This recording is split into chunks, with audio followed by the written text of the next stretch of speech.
कृषि भारतीय अर्थव्यवस्था की रीढ़ है और किसान उसकी आत्मा। किसानों की सेवा हमारे लिए भगवान की पूजा है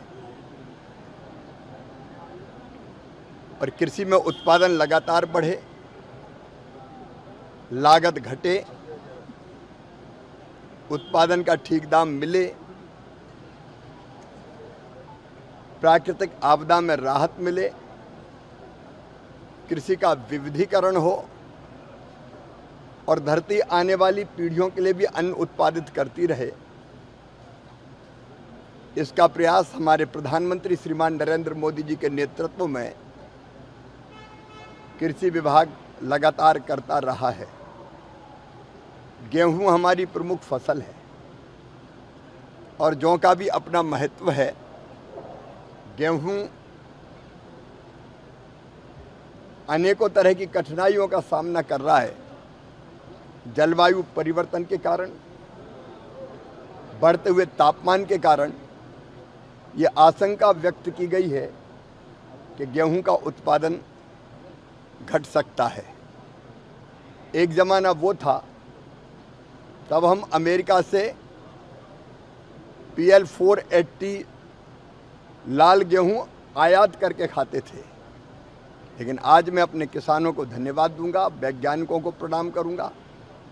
विशेषकर हमारे प्रधानमंत्री मोदी जी के नेतृत्व में पिछले 10 साल में लगभग 44% उत्पादन फसलों का बढ़ा है और गेहूं के उत्पादन में भी हमने नए रिकॉर्ड स्थापित किए हैं। लेकिन आने वाले समय जो चुनौतियां हमारे सामने हैं, उन चुनौतियों का मुकाबला करते हुए हम ऐसी किस्मों का विकास करें कि जिससे गेहूं का उत्पादन घटे ना, लगातार बढ़ता जाए। हमने गेहूं की कई नई किस्में हमारे वैज्ञानिकों ने विकसित की है। उनमें बायो फोर्टिफाइड फसलें भी है जो पोषण के लिए बहुत उपयुक्त है। ग्लूटीन की मात्रा कैसे गेहूं में कम हो, इसका भी हम प्रयत्न कर रहे हैं। बढ़ते तापमान और कम पानी में भी कैसे गेहूं के उत्पादन को और हम बढ़ा पाएं, इसकी कोशिश भी हम कर रहे हैं। और आज इसीलिए वैज्ञानिकों का और विशेषज्ञों का एक चिंतन का कार्यक्रम आज ग्वालियर में आयोजित है, जिसमें देश भर के हमारे जाने माने ख्यातिनाम वैज्ञानिक भी है, प्रगतिशील किसान भी है।